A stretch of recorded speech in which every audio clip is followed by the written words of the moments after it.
بسم اللہ الرحمن الرحیم وبہ نستعین الحمد للہ رب العالمین والصلاة والسلام علی سید المرسلین وعلی آلہ وصحبہ اجمعین ومن تبعہم بإحسان الی یوم الدین. اعوذ باللہ من الشیطان الرجیم. بسم اللہ الرحمن الرحیم. اللہ لا الہ الا هو الحی القیوم لا تأخذہ سنۃ ولا نوم. سامعین کرام، پچھلے درس میں ہم نے لا الہ الا اللہ کے قبولیت اور اس کے اللہ کے یہاں معتبر ہونے کی شرائط پر گفتگو کا آغاز کیا، اور پہلی شرط کہ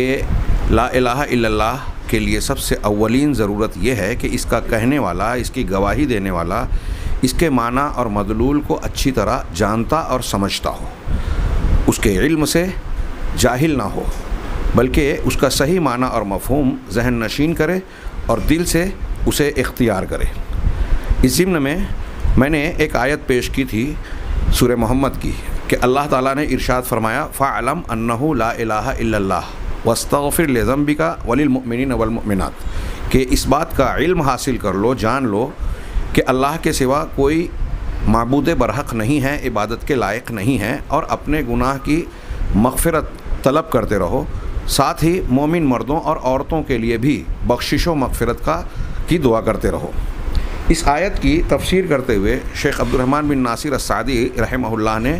فعلم کہ تم علم حاصل کر لو لا الہ الا اللہ کا، اس ضمن میں بڑی خوبصورت تفسیر کی اور بیان کیا کہ اللہ کے اس حکم سے یہ بات واضح ہو جاتی ہے کہ لا الہ الا اللہ کا علم حاصل کرنا، اسے سمجھنا ہر مسلمان مرد اور عورت پر متعین ہے، وہ چاہے جو ہو، چھوٹا ہو بڑا ہو، بظاہر پڑھا لکھا ہو، مدارس اور اسکول یا درسگاہوں میں نہ گیا ہو، ہر حال میں ہر شخص کو اسے سیکھنا ہی ہے. لا الہ الا اللہ کے سیکھے بغیر کسی کی نجات ممکن نہیں ہے. پھر انہوں نے آگے ذکر کرتے ہوئے یہ بتایا کہ لا الہ الا اللہ کے معنی اور مفہوم کو جاگزی کرنے، اس کو سیکھنے کا کئی طریقہ ہے کہ کس طریقے سے اس کو ذہن نشین کیا جائے اور اس کو اختیار کرنے کے لیے اپنی داخل اور ظاہر کے اعتبار سے اپنے آپ کو آمادہ کیا جائے. تو اس کے سیکھنے کے طریقوں کا میں سے 8 طریقوں کا انہوں نے ذکر کیا. پہلا یہ کہ اللہ تبارک و تعالیٰ کے اسماء حسنی اور صفات علیٰ جو قرآن و حدیث میں آئے ہیں ان کے معنی اور مفہوم کو جانا جائے، کیونکہ اگر بندہ اللہ کے اسماء حسنی اور صفات علیٰ کو جانے گا، اس کے معنی اور مفہوم کو سیکھے گا، تو جتنا اس کو سیکھتا اور سمجھتا جائے گا، اس کا لازمی نتیجہ یہ نکلے گا کہ اتنا ہی وہ اللہ تبارک و تعالیٰ کی معرفت اور کلمہ توحید کی گہرائی کو جاننے اور سمجھنے کے لائق ہوگا، اور یہ چیز اسے لا الہ الا اللہ کے تقاضوں پر عمل کرنے پر ابھارے گی. اللہ تبارک و تعالیٰ کے اسماء حسنی کے بعد اللہ تعالیٰ کے افعال جو کائنات کے نظام کو چلانے میں بحیثیت ربوبیت اللہ تعالیٰ انجام دے رہا ہے، اللہ کے ان افعال کا علم حاصل کرنا، جس کا تذکرہ قرآن و حدیث میں تفصیل سے موجود ہے، اور بندہ اپنی عقل اور فطرت کے ذریعے سے بھی اسے محسوس کرتا ہے، اسے برتتا ہے، اپنی آنکھوں سے دیکھتا ہے، سنتا ہے، اپنے گرد و پیش میں اندر اور باہر اس کا مشاہدہ کرتا ہے، تو اسے بھی سامنے رکھا جائے. پھر اس کے علاوہ انہوں نے کہا کہ اللہ تبارک و تعالیٰ نے توحید کے ماننے والوں کے تعلق سے جو ان کی حکایتیں، ان کے واقعات نقل کیے، اس کا علم حاصل کیا جائے. توحید کے نہ ماننے والے اور اس کا انکار کرنے والوں کا جو انجام ہوا، اور ان کی معرفت حاصل کی جائے کہ جو لوگ توحید کو نہیں مانتے ان کا کیا ہوگا. اسی طریقے سے اللہ کی جتنی آسمانی کتابیں ہیں، سب کا اس بات پر اتفاق ہے کہ اللہ کے سوا کوئی معبود برحق نہیں ہے. ایک چیز یہ بتائی کہ جتنے اللہ تعالیٰ کے وہ بندے ہیں جن کو ہم علم و عمل میں، اللہ کی معرفت میں، دین کی جانکاری کے سلسلے میں اعلیٰ درجے کا مانتے ہیں، جس میں سر فہرست انبیاء کرام علیہم الصلاۃ والسلام کی ذات ہے. پھر ان کے بعد صحابہ اور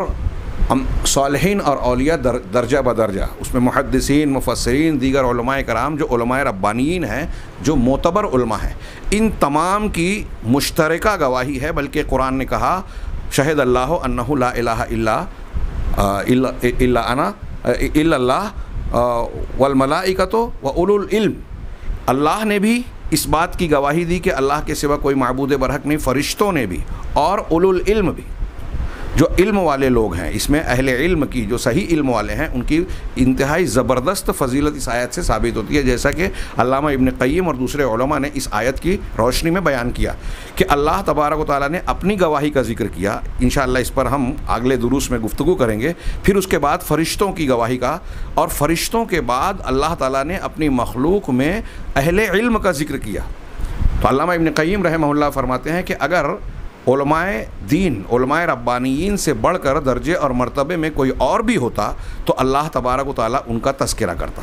تو توحید کو جاننے کا ایک راستہ اور طریقہ یہ ہے کہ جتنے تاریخ انسانی میں معتبر علماء ہیں، قابل اعتماد علماء ہیں، سب نے اس بات کی گواہی دی ہے کہ اللہ کے سوا کوئی معبود برحق نہیں ہے. پھر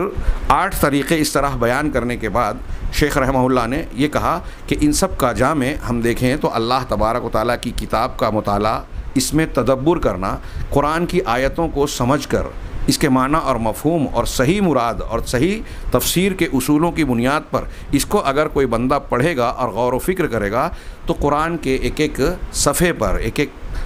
سطر میں اسے اللہ تبارک و تعالیٰ کی توحید کی بڑی زبردست اور بے مثال دلیلیں ملے گی، جس سے اس کے لا الہ الا اللہ کے معنی اور مفہوم کا علم مضبوط سے مضبوط تر اور گہرے سے گہرا ہوگا. اور جیسے جیسے یہ علم مضبوط ہوگا تو اس کے اندر دوسری شرط کا مفہوم بھی پیدا ہوگا. دوسری شرط جس میں ہم داخل ہو رہے ہیں کہ پہلی شرط یہ تھی کہ بندہ لا الہ الا اللہ کہے تو اس کا علم رکھتا ہو، اس سے جاہل نہ ہو، ایسا علم جو جہالت کی نفی کرتا ہو. دوسری شرط یہ ہے کہ الیقین المنافی للشک والریب، کہ ایسا یقین جو شک شبہے کے خلاف ہو، یعنی اس درجہ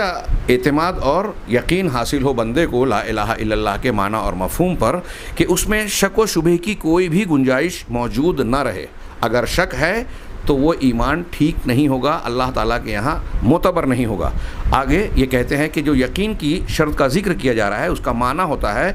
حقیقت میں دیکھا جائے تو یقین تمام العلم و کمالہ، علم کا اتمام ہے اور اس کا کمال ہے. یعنی علم جتنا مضبوط اور ٹھوس ہوگا، پختہ ہوگا، اتنا ہی انسان کو یقین حاصل ہوگا اور شک شبہ دور ہوتا جائے گا. اللہ تبارک و تعالیٰ نے اہل ایمان کے تعلق سے ذکر کیا اور فرمایا انما المؤمنون الذین آمنوا باللہ ورسولہ ثم لم یرتابوا. سورۃ الحجرات کی یہ آیت نمبر 15 ہے کہ مومن تو بس وہی ہیں. انما کے کو حرف حصر کا مفہوم دیتا ہے یہ، تو ترجمہ اسی لیے کہہ رہے ہیں کہ بس وہی ہیں. مومن اہل ایمان تو وہی ہیں جو اللہ پر یقین رکھتے ہیں. آمنو کا لفظ ہے، میں اس کا ترجمہ یقین کر رہا ہوں، جو اللہ پر یقین رکھتے ہیں اور اس کے رسول پر. آگے اللہ تبارک و تعالیٰ نے ایک تعبیر فرمائی کہ ثم لم یرتابوا، پھر اس کے بعد ان کے اس یقین میں شک شبے کو کوئی دخل حاصل نہیں ہو، وہ شک میں نہیں پڑے. یعنی انہوں نے یقین اختیار کیا اور شک اختیار نہیں کیا، شک میں نہیں پڑے. معلوم یہ ہوا اس آیت کریمہ سے، یہ بات ذہن نشین رہے کہ ابتدائے بیان میں ہم یہ کہہ چکے ہیں کہ یہ جو شرائط بیان کی جا رہی ہیں یہ علماء نے اپنی طرف سے متعین نہیں کی ہے، یہ کسی کی اپنی تعیین نہیں ہے، بلکہ یہ قرآن و حدیث سے مستنبط اور ثابت شدہ شرائط ہیں. چنانچہ دیکھ رہے ہیں آپ کہ اللہ تعالیٰ کا ارشاد ہے کہ ایمان والے وہ ہیں جو اللہ اور رسول کو ماننے اور ان پر یقین کرنے کے بعد شک کو راہ نہیں دیتے. ثم لم یرتابوا، پھر وہ شک میں نہیں پڑتے. لہٰذا ایمان اور توحید کے لیے یقین انتہائی ضروری ہے، اور ایسا سچا اور صحیح عقیدہ جس میں دل کو بالکل مضبوطی حاصل ہو، دل اس پر بندھا ہوا ہو. عقیدہ کہتے ہی ہیں ربط القلب اور تاکید کو، توثیق کو، جس میں مضبوطی ہو. لیکن اگر کوئی شخص ایسا ہو جسے جو لا الہ الا اللہ زبان سے کہہ رہا ہو اور دل میں اس کے کچھ تردد ہے، جھجک ہے، تأمل ہے، شک شبہ ہے، جس کو واضح لفظ میں کہیں کہ جس کو شک ہے، تو ایسے شخص کا لا الہ الا اللہ اللہ کے ہاں قبول نہیں کیا جائے گا. بالکل صاف ستھری بات اور اچھی طرح ذہن نشین کر لینے کے لائق بات کہ ایمان یا لا الہ الا اللہ، جب ہم اسلام میں داخل ہو رہے ہیں تو کلمہ توحید، یہ لا الہ الا اللہ کی گواہی جب دے رہے ہیں، اس پر یقین ہونا چاہیے. علم کے معنی اور مفہوم کے علم کے بعد اس کا یقین ہو، شک بالکل نہ ہو. اللہ کے رسول صلی اللہ علیہ وسلم کا ارشاد صحیح مسلم میں حضرت ابو ہریرہ رضی اللہ تعالیٰ عنہ سے مروی ہے، وہ جناب محمد رسول اللہ صلی اللہ علیہ وسلم سے نقل کرتے ہیں، آپ نے فرمایا کہ اشہد ان لا الہ الا اللہ وانی رسول اللہ لا یلقی اللہ بہما عبد غیر شاک فیہما الا دخل الجنہ۔ کہہ رہے ہیں کہ میں گواہی دیتا ہوں، میں اس بات کی گواہی دیتا ہوں کہ اللہ کے سوا کوئی معبود برحق نہیں ہے، اور یہ گواہی بھی دیتا ہوں کہ محمد صلی اللہ علیہ وسلم، میں اللہ کے رسول نے فرمایا وانی یعنی میں یعنی محمد صلی اللہ علیہ وسلم اللہ کے رسول ہیں، سچے رسول ہیں۔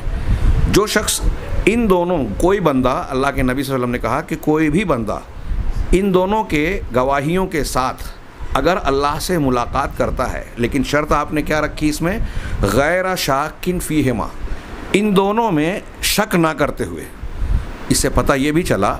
کہ جس طرح لا الہ الا اللہ کے ماننے کے لیے یہ شرط ہے اس گواہی کے لیے کہ آپ یقین رکھیں، اسی طرح محمد رسول اللہ جو شہادت کا دوسرا حصہ ہے، جس کو ملا کر ہم شہادتین کہتے ہیں، محمد رسول اللہ کہتے ہوئے بھی انسان کو یقین ہونا چاہیے۔ ایک آدمی لا الہ الا اللہ کو مان رہا ہے، یقین بھی ہے، لیکن محمد رسول اللہ صلی اللہ علیہ وسلم پر شک ہے، تب بھی اس کا ایمان مقبول نہیں ہوگا۔ تو نبی کریم صلی اللہ علیہ وسلم کی حدیث کا ترجمہ پورا کر لیں کہ جو شخص ان دونوں گواہیوں کے ساتھ اس طرح سے اللہ سے ملاقات کرے کہ ان دونوں میں اسے کچھ بھی شک نہ ہو، الا دخل الجنہ، مگر وہ جنت میں داخل ہو جائے گا۔ ہم سیاق سے ترجمہ مستقبل کا کر رہے ہیں، ایسے مقامات پر احادیث میں عام طور سے فعل ماضی استعمال ہوا ہے، جس کو ہم انگریزی میں پاسٹ ٹینس کہتے ہیں، فعل ماضی۔ کیوں؟ اہل علم نے ایک معنی، ایک حکمت اس کی یہ بتائی کہ اللہ کے طرف سے، رسول اللہ صلی اللہ علیہ وسلم کی طرف سے جو وعدے کیے گئے ہیں قرآن و حدیث میں، اگرچہ یہ مستقبل سے تعلق رکھتے ہیں، لیکن چونکہ یہ اللہ کا فیصلہ ہے تو اتنا پختہ اور یقینی ہے کہ گویا مستقبل کی بات ہوتے ہوئے بھی یہ ایسے ہی ہے جیسے ماضی کی بات ہے، یعنی ہو چکی، اس کا ہونا بالکل طے ہے۔ تو جو شخص اس یقین کے ساتھ کہ اس میں کوئی شک کی گنجائش نہیں ہے، یہ دونوں گواہیاں دے گا، وہ جنت میں ضرور داخل ہوگا، یہ طے شدہ بات ہے۔ چنانچہ اللہ کے نبی صلی اللہ علیہ وسلم نے یقین کی شرط لگائی، کیسے؟ شک کی نفی کر کے، یہاں وضاحت سے کہا کہ اس میں اسے بالکل بھی شک نہ ہو۔ آگے دوسری حدیث میں اللہ کے نبی صلی اللہ علیہ وسلم نے ارشاد فرمایا من لقیتا من وراء هذا الحائط یشهد ان لا الہ الا اللہ مستیقنا بها قلبہ فبشرہ بالجنہ۔ یہ حدیث جو یہاں اللہ کے نبی صلی اللہ علیہ وسلم کی نقل کی گئی ہے، اس کا ایک پورا واقعہ ہے۔ حضرت ابو ہریرہ رضی اللہ تعالیٰ عنہ نبی کریم صلی اللہ علیہ وسلم کو تلاش کرتے ہوئے ایک باغ میں پہنچے، اور وہاں آپ سے ملاقات جب ہوئی تو آپ نے یہ ارشاد فرمایا، اور پھر انہیں لوگوں کو بشارت دینے کے لیے کہا کہ تم یہ بات لوگوں کو سنا دو۔ اللہ کے رسول صلی اللہ علیہ وسلم کی نعلین آپ لے کے گئے، ساتھ میں جوتیاں، تاکہ یہ ثبوت رہے کہ آپ کے پاس سے آ رہا ہوں۔ اور پھر حضرت عمر نے ان کو روکا، آ کے پھر کہا کہ لوگوں کو اگر یہ بات بتائے تو شاید لوگ اسی پر بھروسہ کر لیں، عمل چھوڑ دیں گے۔ آپ نے روک دیا۔ اس کا یہ مطلب نہیں ہے کہ بات اللہ کے نبی صلی اللہ علیہ وسلم کو نہیں سمجھتی تھی۔ جب آپ نے یہی بات حضرت معاذ بن جبل رضی اللہ تعالیٰ عنہ سے کہی، بخاری مسلم کی حدیث ہے کہ تم جانتے ہو کہ اللہ کا حق بندوں پر، بندوں کا حق اللہ پر کیا ہے، اور پھر اسے بیان کرنے کے بعد کہا کہ جو لا الہ الا اللہ کی گواہی دے گا، اللہ تبارک و تعالیٰ اس کو عذاب نہیں دے گا، یہ اللہ پر حق ہے بندوں کا، اللہ نے خود اپنے اوپر مقرر کیا ہے۔ تو انہوں نے کہا کہ کیا میں لوگوں کو اس کی بشارت اور خوشخبری نہ دے دوں؟ آپ نے کہا نہیں، ورنہ لوگ اسی پر بھروسہ کر لیں۔ تو یہ حدیثیں جانتے ہوئے آدمی کو یہ محسوس، یہ علم بھی رکھنا چاہیے کہ یہ جو بات کہی جا رہی ہے یہ صرف اتنا ہی نہیں ہے، لا الہ الا اللہ کی جو جنت کی کلید اور کنجی ہے، اس کے دندانے جو آگے بھی آ رہے ہیں ان کا بھی ہونا ضروری ہے۔ جس آدمی کے یہ دندانے ٹھیک ٹھاک نہیں ہوں گے تو اس کا لا الہ الا اللہ کمزور ہوگا، یا اگر یہ چیز شرائط ہی نہیں ہوگی تو اس کا لا الہ الا اللہ ہوتے ہوئے بھی نہ ہونے کے جیسا ہوگا۔ اچھی طرح اس کو ذہن نشین کر لینا چاہیے۔ تو یہی وجہ ہے کہ بہت سارے لا الہ الا اللہ کہنے والے بھی جہنم میں جائیں گے۔ یہ الگ بات ہے کہ اگر کفر اکبر، شرک اکبر اور نفاق اکبر نہیں ہوگا تو وہ جلد یا بدیر جہنم سے نکل کر جنت میں جائیں گے، لیکن جائیں گے ضرور۔ یہ اہل سنت والجماعت کا متفقہ عقیدہ ہے جو بہت ساری ثابت شدہ نصوص پر منحصر ہے۔ چنانچہ نبی کریم صلی اللہ علیہ وسلم نے جو یہ ارشاد فرمایا اس کا ترجمہ یہ ہے کہ اللہ کے رسول صلی اللہ علیہ وسلم نے حضرت ابو ہریرہ سے کہا، من لقیت من وراء ھذا الحائط، اس چار دیواری کو جو باغ کی گھیرا بندی تھی، کہا اس دیوار یا اس گھیرا بندی کے باہر تم جس سے بھی ملاقات کرو، ہاں اس کو یہ بات بتاؤ کیا، یشہد ان لا الہ الا اللہ مستیقنا بہا قلبہ، جو ایسے آدمی سے تمہاری ملاقات ہو جو لا الہ الا اللہ کی گواہی دیتا ہو۔ کیسے دیتا ہو؟ صرف گواہی کی بات یہاں نہیں کی، مستیقنا بہا قلبہ، جس پر اس کا دل یقین رکھتا ہو، پختگی کے ساتھ مانتا ہو، اس میں یقین رکھتا ہو۔ اس کا مطلب جو پچھلی حدیث کو اور اس کو ملائیں، وہاں کہا کہ شک نہ کرتا ہو اور یہاں کہا یقین نہ رکھتا ہو، دونوں باتیں ایک ہی بات کے دو پہلو ہیں۔ چنانچہ یہاں اللہ کے نبی صلی اللہ علیہ وسلم نے فرمایا، یہ صحیح مسلم کی حدیث ہے، کہ جو یقین رکھتے ہوئے اس بات کی گواہی دے گا، اپنے دل کے ساتھ یقین رکھتے ہوئے، فبشرہ بالجنہ، تو اسے جنت کی بشارت اور خوشخبری دے دو۔ آگے شیخ حفظہ اللہ فرماتے ہیں تو ضروری ہے کہ اس کا کہنے والا، لا الہ الا اللہ کا کہنے والا، اس قول کو اپنے دل کی گہرائیوں سے کہے، یقین کے ساتھ کہے۔ چنانچہ اس کے پاس کسی بھی قسم کا اس کلمے کے سلسلے میں، اس کے معنی اور مفہوم کے سلسلے میں کسی قسم کا کوئی شک شبہ بالکل نہیں ہونا چاہیے۔ ایک آدمی کہہ رہا ہے لا الہ الا اللہ، اب اس کے ذہن میں اگر یہ آئے کہ فلاں مذہب کے لوگ اتنے ساری تعداد میں فلاں دیوی دیوتا کو یا غیر اللہ کو پوجتے ہیں، فلاں قبر کی پرستش لوگ کر رہے ہیں، ہاں فلاں بزرگان کی اتنی اہمیت ہے، لوگ دور دراز کا سفر کر کے ان کی قبروں پر آتے ہیں، رکوع سجدہ کرتے ہیں، نظر و نیاز مانتے ہیں اور بہت سارے عبادت کے کام کرتے ہیں، تو کہیں ایسا تو نہیں کہ یہ صحیح ہو کہ اللہ کے سوا کوئی معبود برحق نہیں ہے، کہتے ہوئے پھر یہ سوچے کہ یار یہ بھی کچھ نہ کچھ عبادت کے لائق ہو سکتے ہیں، اللہ نے ان کو کوئی مقام دیا ہو۔ اس قسم کی بات کو اگر وہ دل میں لا رہا ہے، اس کا مطلب یہ کہ لا الہ الا اللہ کہ اللہ کے علاوہ جو بھی ہو، کوئی صاحب قبر ہو، ولی ہو، نبی ہو، پیر ہو، فقیر ہو، ہاں فرشتہ ہو، کوئی بھی ہو، کوئی بھی عبادت کا ادنا بھی حقدار نہیں ہے اللہ تبارک و تعالیٰ کی طرح۔ اگر اس نے یہ سوچا کہ یہ بھی ہو سکتے ہیں، ایسا ہو سکتا ہے، اتنے لوگ مانا کسی بھی وجہ سے،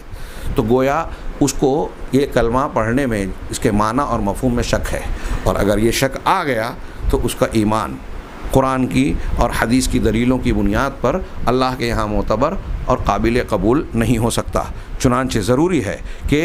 ایمان یہ کلمہ جب بندہ پڑھے تو اس کے معنی اور مفہوم کے علم کے ساتھ ساتھ ایسا یقین رکھے جس میں شک کی کوئی گنجائش نہ ہو۔ اگر شک اور شبہ پایا گیا تو انسان سے یہ کلمہ قبول نہیں کیا جائے گا، چاہے وہ اسے بار بار دہراتا رہے، دن و رات اس کا ورد کرتا رہے، وظیفہ پڑھتا رہے۔ اس کے معنی اور مفہوم میں اگر شک ہے تو اللہ کے یہاں یہ معتبر نہیں۔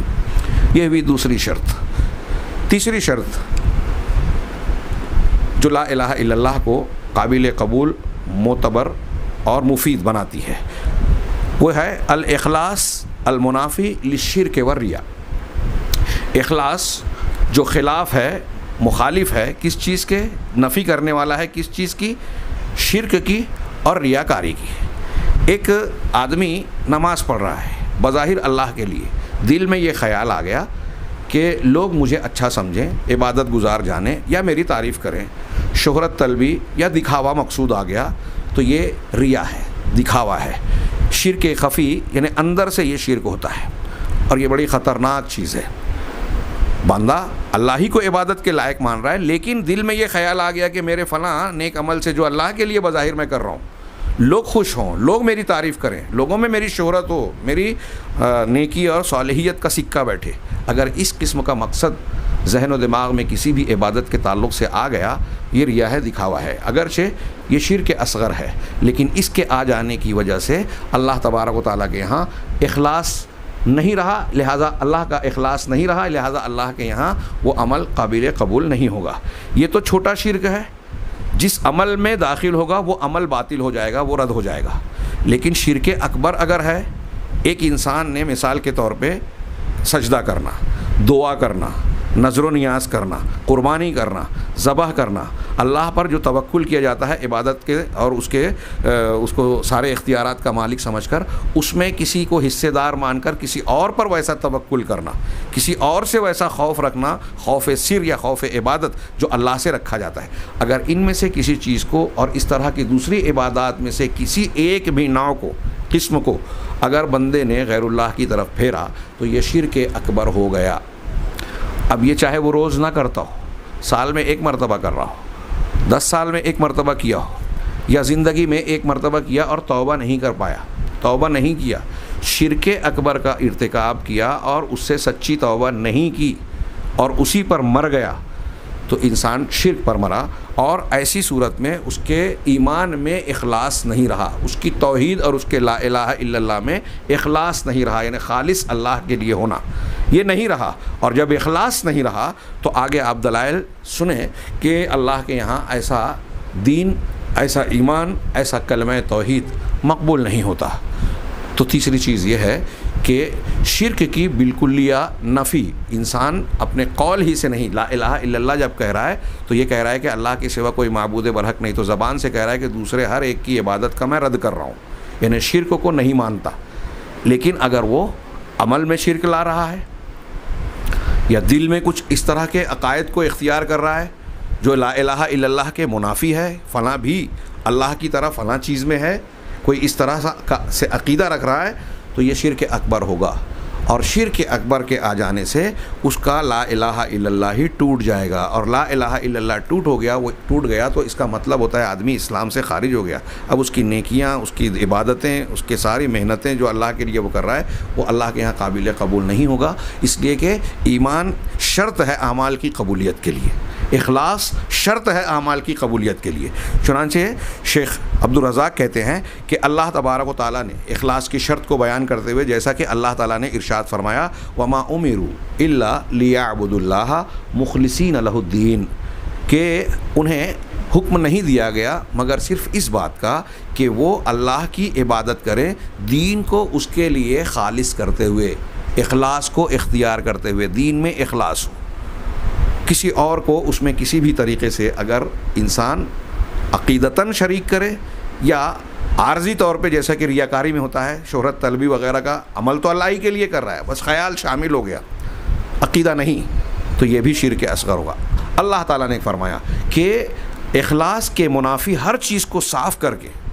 صرف خالص اللہ کے لیے عبادت کرو، اس کا حکم دیا گیا ہے انہیں۔ اور جیسا کہ اللہ عز و جل نے ایک دوسری جگہ سورہ زمر میں آیت نمبر 3 میں ارشاد فرمایا الا للہ الدین الخالص، سن لو، اچھی طرح ذہن نشین کر لو، یہ اللہ فرما رہا ہے کہ دماغ میں یہ بات بٹھا لو، الا حرف تنبیہ کہا جاتا ہے اسے، کہ جان لو، سن لو، آگاہ ہو جاؤ، کیا، کس بات سے، کہ للہ الدین الخالص، کہ اللہ کے لیے ہی دین خالص ہے، دین کو، دینی جذبات کو، خشوع خضوع اور اس میں جو تعبدی اور تذلل کا جو عبادت کا معنی ہوتا ہے، عمل ہوگا، خیال ہوگا، جذبہ ہوگا، وہ صرف اور صرف اللہ کے لیے، پیور، جس کو ہم انگریزی میں کہتے ہیں خالص کو، خالص اللہ کے لیے ہے۔ اسی طریقے سے صحیح میں نبی کریم صلی اللہ علیہ وسلم سے ارشاد ہے، بخاری کی حدیث ہے، حضرت ابو ہریرہ رضی اللہ تعالیٰ عنہ نے جناب محمد رسول اللہ صلی اللہ علیہ وسلم سے سوال کیا کہ من اسعد الناس بے شفاعت کا یا رسول اللہ، اللہ کے رسول قیامت کے دن آپ کی سفارش کا سب سے زیادہ خوش قسمت اور حقدار کون ہوگا؟ تو آپ نے پہلے حضرت ابو ہریرہ رضی اللہ تعالیٰ عنہ کی تعریف کی کہ مجھے یہ گمان اور خیال تھا ابو ہریرہ کہ یہ سوال تم ہی مجھ سے کرو گے، اس لیے کہ میں دیکھتا ہوں تمہارے اندر علم اور مسائل کو جاننے کی بڑی حرص اور شوق ہے، اس سے علم کے حاصل کرنے کی اور اس کے شوق کی فضیلت معلوم ہوتی ہے، جو نبی کریم صلی اللہ علیہ وسلم نے حضرت ابو ہریرہ رضی اللہ تعالیٰ عنہ میں دیکھی اور ان کی تعریف کی، اور پھر اس کے بعد ان کے سوال کا جواب دیا، عنایت فرمایا اور بتایا کہ اسعد الناس بشفاعتی یوم القیامہ من قال لا الہ الا اللہ خالصا من قلبہ، کہ میری سفارش کا، شفاعت کا سب سے زیادہ حقدار، خوش قسمت وہ شخص ہوگا جس نے لا الہ الا اللہ کہا ہو اب خالصا من قلبہ، اپنے دل کے اخلاص کے ساتھ، خلوص نیت کے ساتھ کہا ہو، بالکل صاف شرط لگے. لا الہ الا اللہ کہنا صرف نہیں کہا، اس کے ساتھ شرط لگائی. آپ دیکھ سکتے ہیں کہ یہ شرط بھی جناب محمد رسول اللہ صلی اللہ علیہ وسلم نے اور قرآن کی بہت سی آیتوں نے بیان کی. یہ لوگوں کی اپنی طرف سے مقرر کی ہوئی چیز، اختیار کی ہوئی چیز نہیں ہے، بلکہ قرآن و حدیث سے ثابت شدہ واضح تعلیم اور حکم ہے کہ جو لا الہ الا اللہ کہے خالی خلی نہیں بلکہ دل کے خلوص کے ساتھ، دل میں اخلاص ہو تو اسی کو میری سفارش ملے گی. اب ہمارے یہاں کچھ لوگوں کے یہاں جو یہ غلط تصور، مغالطہ پایا جاتا ہے کہ جیسے دنیا میں ایک انسان اپنے کچھ پسندیدہ لوگوں کا ساتھ پکڑتا ہے اور بڑے لوگوں کے پاس جا کے کہتا ہے کہ فلاں کے پاس ہمارا سفارش اور وسیلہ لگا دو. ابھی آیت الکرسی میں من ذا الذی یشفع عندہ الا بإذنہ میں یہ بحث آئے گی. تو وہ لوگ یہاں پر غور کریں کہ وہ ایسا سمجھ رہے ہیں کہ اپنے طور سے ہم اگر کسی کو سمجھ لیں کہ یہ بالا پہنچے ہوئے بابا ہیں، بزرگ ہیں، ولی ہیں، ہوا میں اڑتے تھے، فلاں فلاں کرامت کا مظاہرہ کرتے تھے، اتنے فلاں وضو سے فلاں فلاں نمازیں پڑھتے تھے، اس لیے ہم نے یہ طے کر لیا کہ یہ سفارش کریں گے اگر ہم ان کو پکاریں گے. کیا اللہ نے آپ کو یہ بتایا ہے کہ ان کو اجازت ملے گی اور آپ کے لیے اجازت ملے گی؟ نہیں. سفارش کا حقدار ہونے کے لیے یہ ایک شرط ہے کہ آپ لا الہ الا اللہ اخلاص قلب کے ساتھ، خلوص قلب کے ساتھ کہیں. اس کا مطلب مفہوم مخالف یہ ہوا کہ اگر آپ لا الہ الا اللہ خلوص کے ساتھ نہیں کہہ رہے ہیں، آپ کا لا الہ الا اللہ شرک سے اور شرک کی آمیزش اور ملاوٹ سے پاک نہیں ہے، تو آپ کا لا الہ الا اللہ اللہ کے یہاں معتبر نہیں ہوگا. الذین آمنوا ولم یلبسوا ایمانہم بظلم، سورہ انعام میں اللہ نے فرمایا جو لوگ ایمان لائے اور اپنے ایمان کے ساتھ ظلم کی آمیزش نہیں کی. اللہ کے نبی صلی اللہ علیہ وسلم کی بخاری میں حدیث ہے، صحابہ کے پوچھنے پر آپ نے بتایا کہ ظلم سے مراد یہاں شرک ہے، یعنی ایمان کے ساتھ شرک کی ملاوٹ اگر ہو گئی تو اولئک لہم الامن. ہاں، تو جو لوگ شرک نہیں ملاتے ان کو امن ملے گا، وہی عذاب سے بچیں گے، اور یہی لوگ ہدایت یاب ہیں. قرآن کا فیصلہ ہے. ایسی اور بھی متعدد دلیلیں ہیں. یہاں جو سفارش کی بات کہی ہے، میں اسے خاص طور سے توجہ دلانے کے لیے ایک صحیح مسلم کی ایک اور روایت کی طرف اشارہ کروں کہ جناب محمد رسول اللہ صلی اللہ علیہ وسلم نے ارشاد فرمایا کہ لکل نبی دعوت مستجابہ، ہر نبی کو ایک ایسی دعا دی گئی جو اس کی دعا کو اختیار دیا گیا، ان کی مقبول دعا دی گئی. گویا ہر نبی کو یہ اختیار دیا گیا ایک دعا مانگیے، آپ کی وہ دعا ضرور قبول کی جائے گی. تو اللہ کے نبی آگے فرماتے ہیں فتعجل کل نبی دعوتہ، ہر نبی نے اپنی دعا کو مانگنے میں جلدی کی، یعنی دنیا میں مانگ لی. وانی قد اختبأت دعوتی، لیکن میں نے اپنی دعا کو روک رکھا ہے، ریزرو کر لیا، روک لیا، دعا مانگی نہیں. کیوں؟ شفاعۃ لامتی یوم القیامہ. جناب محمد رسول اللہ صلی اللہ علیہ وسلم اپنی امت کے حق میں کتنے مہربان ہیں، رؤوف و رحیم کہا قرآن نے، کتنے مہربان ہیں. غور کیجئے، آپ کو کہا گیا کہ آپ بھی ایک دعا مانگیے قبول کی جائے گی، تو آپ نے اپنے لیے، خاندان کے لیے دنیا کی کوئی چیز نہیں مانگی. ہمیں اور آپ کو اگر اس قسم کا اختیار ملے تو غور کیجئے ہم کیا مانگیں گے. انہوں نے، نبی کریم صلی اللہ علیہ وسلم نے اس دعا کو اپنے لیے نہیں مقرر کیا بلکہ روک لیا، اور اس دعا کو ریزرو کر دیا کہ قیامت کے دن میں اپنی امت کی سفارش کے لیے اس کو میں روک رکھ رہا ہوں. یہ اختیار میں وہاں جو اللہ نے مجھے دیا وہاں میں اختیار کروں گا، جس کی بنیاد پر آپ کو شفاعت کبریٰ کا حق ملے گا. تمام انبیاء معذرت کریں گے اور آپ کو سجدے میں جانے اور حمد و ثنا کے بعد اجازت ملے گی. آپ خود سے اپنی طرف سے نہیں کریں گے. جب اجازت ملے گی، یا محمد ارفع راسک سل تعطیٰ اشفع تشفع، انشاءاللہ اس پر ہم آگے بحث کریں گے. تو یہاں اجازت ملنے کے بعد اللہ کے نبی صلی اللہ علیہ وسلم سفارش کریں گے. آپ نے کہا کہ میں نے اپنی دعا کو روک لیا. اب آگے صحیح مسلم کی ایک روایت میں یہ جملہ ہے کہ فَهِيَ نَائِلَةٌ إِن شَاءَ اللَّهُ لِمَن لَا يُشْرِكْ بِاللَّهِ مِنْ أُمَّتِي او كما ورد فی الحدیث. تو میری یہ سفارش انشاءاللہ میری امت کے ہر اس شخص کو قیامت کے دن ملے گی، ہر اس شخص کو ملے گی جس نے اللہ کے ساتھ شرک نہ کیا ہو. اگر آپ اور ہم شرک کر رہے ہیں تو نبی کریم صلی اللہ علیہ وسلم نے صاف صاف بتا دیا، چھپایا نہیں، ہم سے اندھیرے میں نہیں رکھا. اگر کوئی بندہ شرک کر رہا ہے تو نبی اسلام جناب محمد رسول اللہ صلی اللہ علیہ وسلم کو بھی اجازت نہیں ملے گی کہ اس کے حق میں سفارش کرو. تو پھر دوسرے بزرگان دین، اولیاء اور صالحین کا کیا مقام ہوگا آپ کے مقابلے میں؟ کیا اجازت ملے گی؟ لہٰذا اگر آپ چاہتے ہیں کہ نبی کریم صلی اللہ علیہ وسلم کی سفارش کے حقدار بنیں تو یہ شرط پوری کیجئے کہ لا الہ الا اللہ کو اپنے دل کے اخلاص کے ساتھ کہیں. یہ بنیادی شرط ہے، اور اس شرط کی بنیاد پر ہمارا آپ کا ہر انسان کا لا الہ الا اللہ اللہ کے ہاں مقبول ہوگا. اور پھر کچھ اعمال بھی ہیں جس کی بنیاد پر بندہ شفاعت کا حقدار ہوگا، جیسے نماز کے بعد اللہ کے رسول صلی اللہ علیہ وسلم کے لیے وسیلے کی دعا کرنا، اللہم رب ھذہ الدعوۃ التامہ والی جو دعا بتائی ہے، اس کو بھی بتایا کہ جو یہ پڑھے گا اللہ کے یہاں وہ سفارش کا حقدار ہوگا. بہرحال اس حدیث کو نقل کرنے کے بعد شیخ کہتے ہیں فاشترط علیہ الصلوۃ والسلام الاخلاص. جناب محمد رسول اللہ صلی اللہ علیہ وسلم نے اس حدیث میں لا الہ الا اللہ کو کہنے کے سلسلے میں اخلاص کو شرط رکھا ہے کہ ان تکون نابعۃ من قلب مخلص للہ، کہ لا الہ الا اللہ کہنے والا جب لا الہ الا اللہ کہے تو ایسے دل سے یہ بات نکلے جو اللہ کے لیے اخلاص رکھتا ہو، جس میں کسی قسم کا شرک یا اللہ تبارک و تعالیٰ کی برابری کا کوئی احساس کسی اور کے لیے موجود نہ ہو.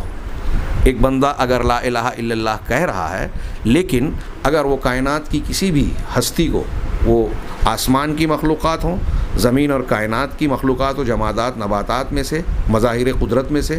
یا پھر شخصیات میں سے ہو، وہ انبیاء ہوں، صالحین ہوں، ملائکہ ہوں، جن ہوں، دیوی دیوتا ہوں، یا پھر انتقال کر جانے والے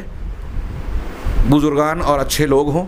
جن کی قبروں پر لوگ جاتے ہیں زیارت کرنے کے لیے، اگر ان میں سے کسی کے تعلق سے بھی اس کے دل میں یہ خیال موجود ہوگا کہ وہ کسی بھی طریقے سے ایسا کوئی اختیار رکھتے ہیں جو اللہ کا اختیار ہے، ایسی کوئی خوبی اور خصوصیت رکھتے ہیں جو اللہ کی خوبی اور جیسے اللہ تعالیٰ کا علم غیب، جیسا علم غیب اللہ کو ہے ویسا اگر کسی انسان کے بارے میں مانا، کسی نبی اور پیغمبر کے بارے میں مانا. اللہ تبارک و تعالیٰ بارش برساتا ہے، اولاد دیتا ہے. اگر کوئی یہ سمجھے کہ فلاں بزرگ کے قبر پہ جائیں یا فلاں سے کہیں تو وہ بھی اولاد دے سکتے ہیں یا دلا سکتے ہیں، تو وہ مخلص دل نہیں رہا، اخلاص والا دل نہیں رہا. ایسے خیال والا، ایسے عقیدے اور جذبے والا یا اس بات کو ماننے والا انسان لا الہ الا اللہ کہہ رہا ہے تو وہ اللہ کے نبی صلی اللہ علیہ وسلم کے ارشاد کے مطابق خالصا من قلبہ لا الہ الا اللہ نہیں کہہ رہا ہے، دل کے خلوص کے ساتھ نہیں کہہ رہا ہے. یہاں اس کلمے کے ذریعے سے جب آدمی اس کو اقرار کر رہا ہے تو اس کا دل مخلص ہونا چاہیے، اور اس کلمے کے ذریعے سے اور دین کے کسی بھی عمل کے ذریعے سے اللہ کے علاوہ کسی اور کی خوشنودی یا عقیدے میں ملاوٹ نہیں ہونی چاہیے. سارا کا سارا جذبہ صرف اللہ کے لیے ہونا چاہیے. الا للہ الدین الخالص، دین خالص تو اللہ ہی کے لیے ہے. اب خالص کا مطلب کیا ہوتا ہے؟ انہوں نے دو لفظ استعمال کیا، الصافی النقی، صاف ستھرا، نقی جس میں کوئی ملاوٹ نہ ہو، بالکل شفاف اور پیور خالص. الذی لیس فیہ شائبۃ شرک اور ریا، یعنی ایسا صاف ستھرا اور بے آمیز جس میں شرک کا کوئی شائبہ اور ریاکاری کی کوئی ملاوٹ نہ ہو، یا اس جیسی کوئی اور چیز جو اس کے خلوص کو یا شفافیت کو، صاف ستھرا اور پیور ہونے کو داغدار کرتی ہو. ایسی کوئی بھی چیز لا الہ الا اللہ کے کہنے میں نہ ہو. انہوں نے مزید وضاحت کی کہ لغت میں آپ اخلاص یا خالص کا معنی معلوم کریں اور غور کریں اللہ تبارک و تعالیٰ کے اس قول پر کہ وَإِنَّ لَكُمْ فِي الْأَنْعَامِ لَعِبْرَةً، کہ تمہارے لیے ایک مثال دی کہ خالص کا معنی کیا ہوتا ہے. لغوی اعتبار سے ہم نے خالص کا معنی پیور کیا. ہمارے اردو زبان میں بھی خلوص، اخلاص اور خالص کے الفاظ مستعمل ہیں، لوگ سمجھتے ہیں، جس میں کسی قسم کی ملاوٹ نہ ہو، صاف ستھرا، بے میل، بے آمیز. تو اب اس کو مزید واضح کرنے کے لیے قرآن مجید کی ایک بڑی پیاری مثال دی شیخ عبدالرزاق البدر حفظہ اللہ نے. انہوں نے کہا کہ اللہ تعالیٰ نے ارشاد فرمایا سورۃ النحل میں کہ وَإِنَّ لَكُمْ فِي الْأَنْعَامِ لَعِبْرَةً، تمہارے لیے چوپایوں میں، جو جاندار ہیں چوپائے ہیں، اس میں عبرت ہے، سبق اور درس ہے. نُسْقِيكُم مِّمَّا فِي بُطُونِهِ، ہم ان کے پیٹ میں جو ایک سیال مادہ پیدا کرتے ہیں اس کو ہم تمہیں پلاتے ہیں، تم کو اس سے سیراب کرتے ہیں، آسودہ کرتے ہیں. کیسے؟ مما بین فرث و دم، جو کہ لید اور خون اور لید کے درمیان. فرث کا ترجمہ میں لید کر رہا ہوں، مطلب ان کے جو پیٹ کی غلاظت ہے، ہمارے ہاں اس کو گوبر بھی کہہ لیجئے. تو خون اور لید کے درمیان سے جس کو اللہ تبارک و تعالیٰ پیدا کرتا ہے اسے ہم تمہیں پلاتے ہیں لبنن خالصاً، خالص دودھ، سائغ للشاربین، جو پینے والوں کے لیے عمدہ اور لذیذ ہوتا ہے۔ اللہ تبارک و تعالیٰ نے یہاں اس دودھ کے لیے خالص کا لفظ استعمال کیا، یعنی خالص کا یعنی یہ صاف ستھرا بے آمیزش ہوتا ہے، بالکل شفاف ہوتا ہے۔ اس میں خون کا اور لید وغیرہ کا جو جانور کے پیٹ میں ہوتی ہیں، جس کے درمیان کی نسوں سے یہ بن رہا ہے، اس میں اس دودھ کے اندر ان چیزوں کا کوئی اثر نہیں آتا، کوئی اس کی تاثیر، بدبو یا اس کی ملاوٹ نہیں ہوتی، تو ان دونوں کا کوئی شائبہ موجود نہیں ہوتا، حالانکہ وہ فرث اور دم یعنی لید اور خون کے بیچ سے نکلتا ہے، وہاں سے بنتا ہے، لیکن وہ انتہا درجے کا صاف ستھرا اور انتہا درجے کا نقی شفاف ہوتا ہے۔ چنانچہ اللہ رب العالمین کی عبادت کا اخلاص یہ ہوا کہ اس کی عبادت صاف ستھری، خالص اور بغیر کسی ملاوٹ اور بغیر کسی آمیزش کے ہو، لم یرد بہا الا اللہ، جس میں اس نے اللہ تبارک و تعالیٰ کے سوا کسی کو نہ چاہا ہو، اس کا کوئی جذبہ، کوئی نیت اللہ کے علاوہ کسی اور کی طرف معمولی سی بھی جو ہے معمولی سا بھی رخ نہ کرتے ہو، توجہ نہ ہوتی ہو۔ اگر ایک آدمی ویسی توجہ جیسی اللہ کے لیے کر رہا ہے، کسی بھی شکل میں کسی قبر کے لیے، بزرگ کے لیے کر رہا ہے، تو وہ گویا اللہ تبارک و تعالیٰ سے اپنے اخلاص کو، اللہ تعالیٰ کے لیے اپنے اخلاص کو مجروح کر رہا ہے، اس میں ملاوٹ کر رہا ہے۔ چنانچہ جب فَإِذَا جُعِلَ مَعَ اللَّهِ غَيْرُهُ فِي الْعِبَادَةِ، اگر کوئی شخص اللہ کے علاوہ کسی اور کو معبود، عبادت کے لائق مقرر کر رہا ہے، خرجت، تو پھر یہ صفا، یہ شفافیت اور نقا، خلوص، اخلاص یہ ختم ہو گیا، اور نتیجہ یہ نکلے گا کہ وہ عبادت اللہ کے یہاں قابل قبول نہیں ہوگی۔ لا الہ الا اللہ ہو، نماز ہو، روزہ ہو، حج ہو، زکوٰۃ ہو، کوئی بھی عبادت ہو، یہاں تک کہ ابھی ہم جو باب پڑھ رہے ہیں کلمہ طیبہ، کلمہ اسلام، لا الہ الا اللہ ہو، اگر اس میں غیر اللہ کی عبادت کا شائبہ داخل ہو گیا، آمیزش اور ملاوٹ ہو گئی، تو اللہ تعالیٰ کے یہاں قابل قبول نہیں ہوگی، اور اس شخص کا جو یہ کہنے والا ہے اس کا لا الہ الا اللہ معتبر نہیں رہ جائے گا۔ اسی لیے اللہ سبحانہ و تعالیٰ نے حدیث قدسی میں، جو صحیح مسلم میں وارد ہے، حدیث قدسی وہ اللہ کا ارشاد جسے اللہ کے نبی صلی اللہ علیہ وسلم نے اللہ کی طرف منسوب کر کے کہا کہ اللہ تعالیٰ، اللہ رب تبارک و تعالیٰ یہ فرماتا ہے، تو حدیث قدسی میں اللہ تبارک و تعالیٰ نے ارشاد فرمایا، یہ قرآن سے نہیں ہوتا، انا اغنی الشرکاء عن الشرک، کہ میں جتنے بھی شرکا ہیں،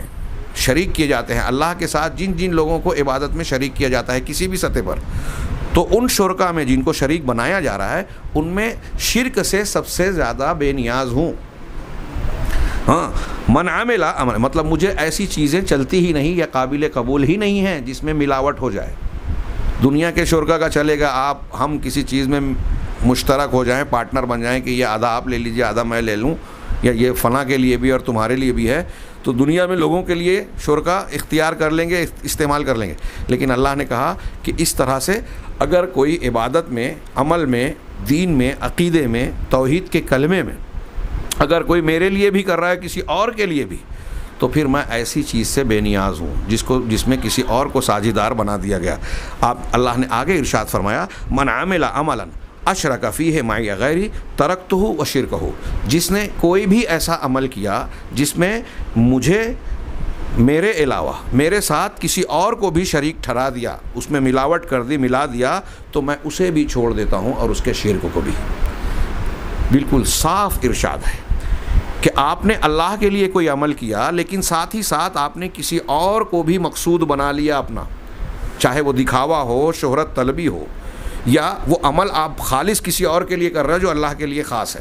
تو اللہ تبارک و تعالیٰ ایسے عمل کو قبول نہیں کرتا۔ اور اگر شرک اکبر ایک مرتبہ بھی آپ نے کیا تو آپ کا پورا دین جو ہے وہ خراب ہو گیا، پورا دین بگڑ گیا۔ ہاں، ایک پانی ہے اور اس میں پیشاب یا پاخانہ تھوڑا سا بھی ڈال دیں، اس کے رنگ بو آ گیا، پورا پانی خراب اور گندا ہو گیا۔ اب آپ کہنے لگیں کہ ٹھیک ہے بھائی، تھوڑی سی تو گندگی گئی ہے، اتنی ساری تو اس میں اچھائیاں تھیں پہلے پانی میں۔ اللہ تبارک و تعالیٰ کہہ رہا ہے کہ اگر شرک آ گیا، شرک اصغر ہی کیوں نہ آیا ہو، تو ایسا عمل میں قبول نہیں کرتا، اس شخص کو بھی میں چھوڑ دیتا ہوں، اور اس عمل کو بھی چھوڑ دیتا ہوں، وہ عمل بھی قابل قبول نہیں ہے اور وہ شخص بھی اللہ تبارک و تعالیٰ کے یہاں مقبول نہیں ہے۔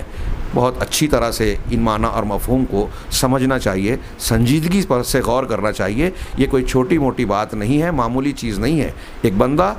جو نماز پڑھ رہا ہے، روزہ رکھ رہا ہے، عبادات کر رہا ہے، ذکر و اذکار کر رہا ہے، اللہ کے راستے میں اللہ نے دیا ہے تو خرچ کر رہا ہے، اپنے مال کو، اپنی صلاحیتوں کو بڑی محنت کر رہا ہے، لیکن اگر ان چیزوں کو نہیں سمجھتا، اور آج ہم دیکھ رہے ہیں بہت سارے مسلمانوں کا یہی حال ہے،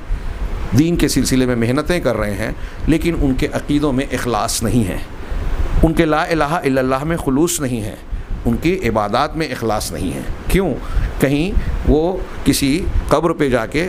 جبہ سائی کرتے ہیں، کہیں کسی اور سے اپنے تعلقات کو استوار کرتے ہیں، اس انداز میں، اس طریقے پر جو اللہ تعالیٰ کا حق اور اس کی خصوصیت ہے۔ اگر ایسا کر رہے ہیں تو اپنی محنت کو رائے گاں کر رہے ہیں۔ آپ ان ارشادات کو غور سے پڑھیں جو قرآن میں اللہ تعالیٰ نے ارشاد فرمایا ہے کہ ہم نے آپ کی طرف اور آپ سے پہلے دوسرے نبیوں کی طرف بھی وحی کی۔ سورہ زمر کی آیت ہے بڑی مشہور کہ لئن اشرکت لیحبطن عملک، کہ آپ بھی اگر شرک کریں گے تو آپ کے سارے عمل برباد۔ ایک آدمی زندگی بھر فرائض کے ساتھ ساتھ نوافل کا اہتمام کر رہا ہے، ذکر و اذکار کر رہا ہے، دین میں معلوم نہیں کتنی مرتبہ، کئی 100 مرتبہ سبحان اللہ، الحمدللہ، اللہ اکبر، لا الہ الا اللہ اور دوسرے بہت سارے اذکار کر رہا ہے۔ آج ہمارے یہاں ایسے لوگ موجود ہیں،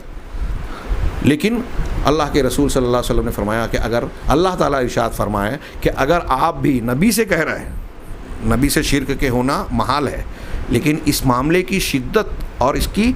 اہمیت کو واضح کرنے کے لیے اللہ تعالیٰ نے اپنے پیغمبر کو خطاب کر کے کہا کہ اگر آپ سے بھی شرک کا ارتکاب ہو جائے گا تو آپ کے سارے اعمال برباد۔ ایک آدمی کے رونگٹے کھڑے ہو جانا چاہیے اس سے،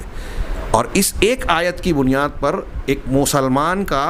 فرض بنتا ہے کہ وہ سب چھوڑ چھاڑ کے اپنی زندگی میں جو بھی چیز سیکھتا سمجھتا ہے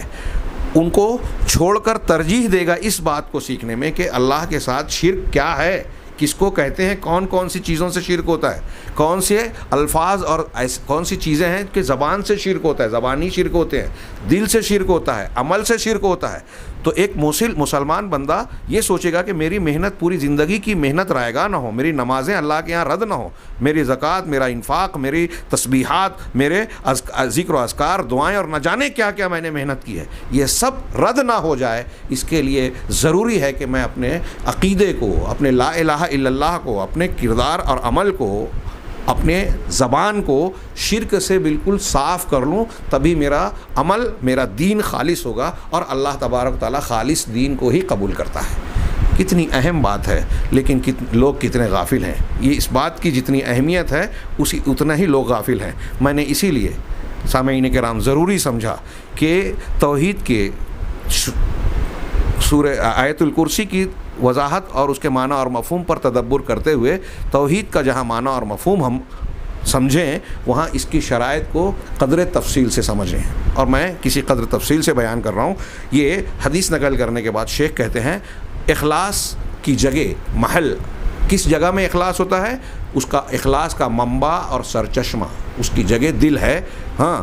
لہذا یہاں انہوں نے جس کی شرح کی، مصنف نے کہا کہ خالصا من قلبہ، اپنے دل کے خلوص کے ساتھ۔ اللہ کے رسول صلی اللہ علیہ وسلم کی حدیث میں بھی یہی لفظ موجود ہے کہ لا الہ الا اللہ کہے اپنے دل کے اخلاص کے ساتھ۔ تو یہ اخلاص، یہ تیسری شرط جو ہم نے پڑھی کہ لا الہ الا اللہ اللہ کے یہاں معتبر اور مقبول اسی وقت ہوگا جب اس کے اندر اس کی شرائط موجود ہوں گی۔ یہ شرائط لا الہ الا اللہ کی چابی، جو جنت کی چابی ہے، کنجی ہے، اس کی اسنان ہے۔ لہٰذا ہمیں اسے سمجھ کر اختیار کرنا چاہیے۔ اللہ تبارک و تعالیٰ سے دعا ہے کہ وہ ہمیں اس کی توفیق عنایت فرمائے، ہمارا دین، ہمارا کلمہ خالص ہو، جو اللہ کے یہاں مقبول ہو، اور اس کی بنیاد پر رب العالمین ہمیں نجات سے نوازے۔ وآخر دعوانا ان الحمد للہ رب العالمین۔